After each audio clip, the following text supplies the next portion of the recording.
സാവിത്രിക്കുട്ടി, നിന്നെ ഞാൻ എൻ്റെ ലക്ഷ്മിക്കുട്ടിയാക്കിയതിൽ വിരോധമൊന്നുമില്ലല്ലോ?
മാഷേ, കണ്ണമാഷേ,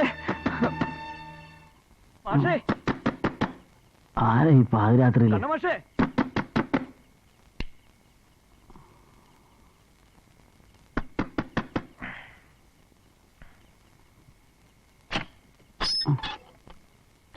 കണ്ണമാഷേ, കഥ തുറക്കാൻ.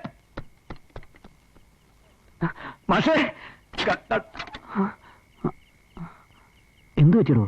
ആകെ നനഞ്ഞൊലിച്ചിരിക്കുന്നു. മഴ. മഴ? മഴയോ? ഇവിടെ എങ്ങും മഴയില്ലല്ലോ. താൻ പിന്നെയും പോയി കഴിച്ചാ? അടിച്ച് ഫിങ് ആയി വല്ല തോട്ടിലും വീണതായിരിക്കും.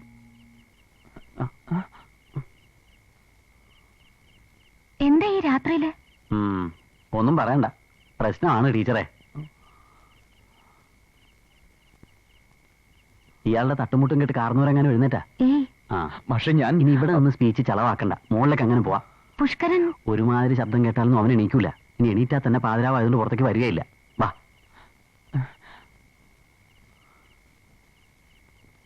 അപ്പോഴേ ഞാൻ പറഞ്ഞതാണ്, വല്ല മുറുക്കുകാരിയും പറയുന്നത് കേട്ട് വേണ്ടാത്ത ഒന്നും ചിന്തിച്ചുകൊണ്ട് നടക്കരുതെന്ന്.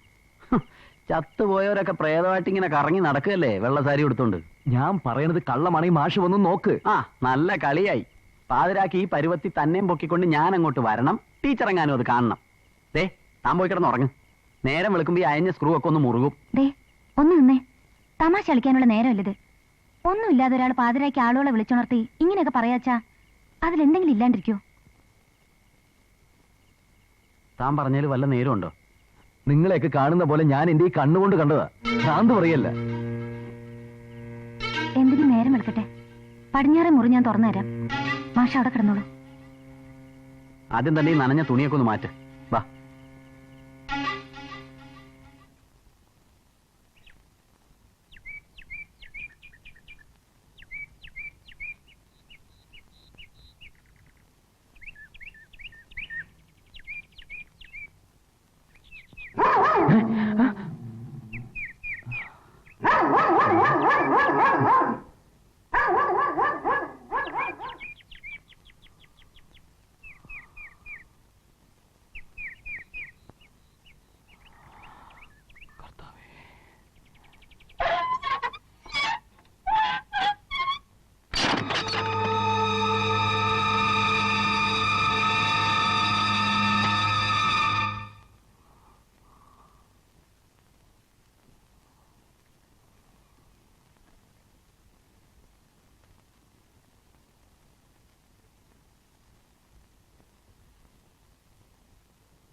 എന്താ എന്ത് പറ്റി മോളെ?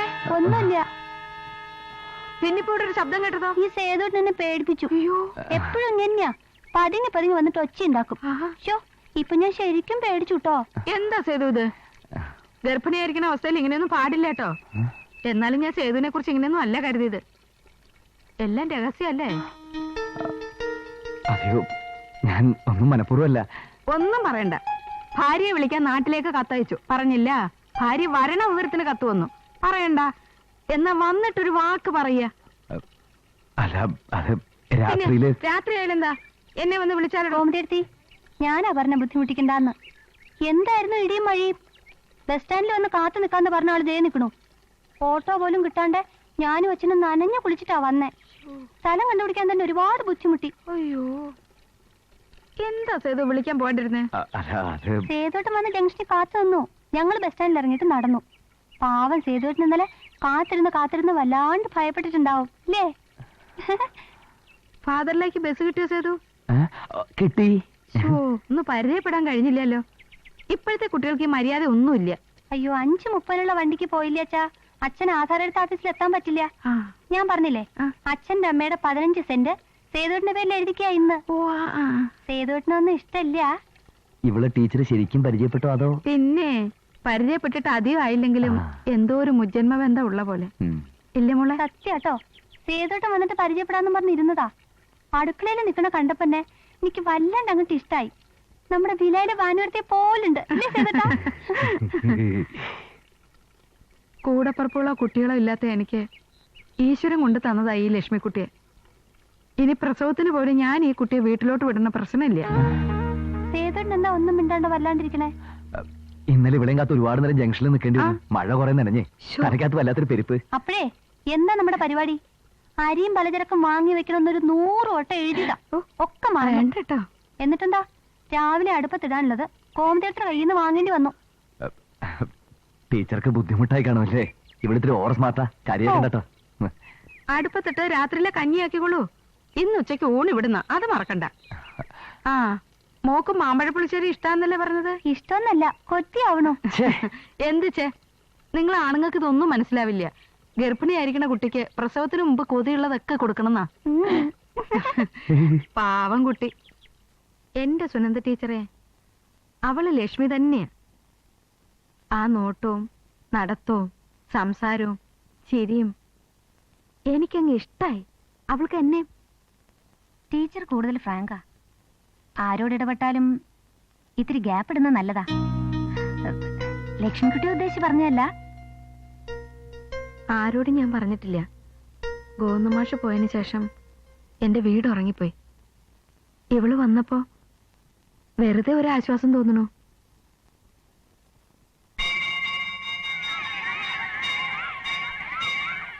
പ്രേതങ്ങൾ മാമ്പഴപ്പുളിശ്ശേരി കഴിക്കുന്നതായിട്ട് പറഞ്ഞു കേട്ടിട്ടില്ല.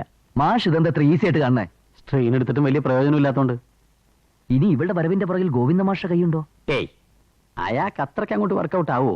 അല്ല, ഇല്ലല്ലേ? എവിടെ ദേ, താൻ എടുത്തിയാടി പ്രശ്നം ഉണ്ടാക്കരുത്. വളരെ ബുദ്ധിപരമായിട്ട് നീങ്ങാവൂ. പതറിപ്പോയാൽ നമ്മൾ എച്ചൻ പറഞ്ഞു ഉച്ചയ്ക്കുണ്ണ മറക്കാതെ അങ്ങോട്ട് ചെല്ലാൻ. ഓ, നമ്മളോടല്ല, ബാൻ മാഷോട്. കാര്യങ്ങളൊക്കെ ഞാൻ അറിഞ്ഞു. മിസ്സിസ് വന്നിട്ടുണ്ടല്ലേ? കൺഗ്രാറ്റുലേഷൻസ്. Thank you.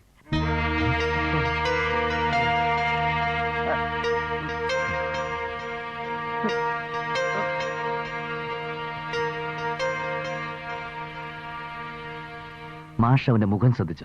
എന്തോ ഒരു കളിയുള്ളതുപോലെ. ഇനി ഇവനെങ്ങാനാണോ അവളെ ലാൻഡ് ചെയ്യിച്ചത്? ഏയ്, ഇവൻ ആ റേഞ്ച് ഒന്നും ഉണ്ടെന്ന് തോന്നില്ല. തന്നെയുമല്ല, ഗോവിന്ദൻ മാഷും ഇവനും തമ്മിൽ ഇപ്പൊ അത്ര പോരാ. ഓ, അയാൾ ഇവനെ തപ്പു എന്നും പറഞ്ഞ് നടക്കുക. ആ നിലക്ക് അങ്ങനെ വരാനിടയില്ല. കോമതി ടീച്ചറുടെ ഉള്ള സത്യം മുഴുവൻ തുറന്നു പറഞ്ഞാലോ? ഒരുമാതിരി ചൊറിയുന്ന വർത്താനം പറഞ്ഞാലുണ്ടല്ലോ. പിന്നെ ഞാൻ എന്ത് ചെയ്യും? ഒന്ന് പതുക്കെ പറടൂ. പിന്നെ ഞാൻ എന്ത് ചെയ്യുന്നു? ഇപ്പൊ ചെന്ന് ഉണ്ണ്, ബാക്കി കാര്യം പിന്നെ.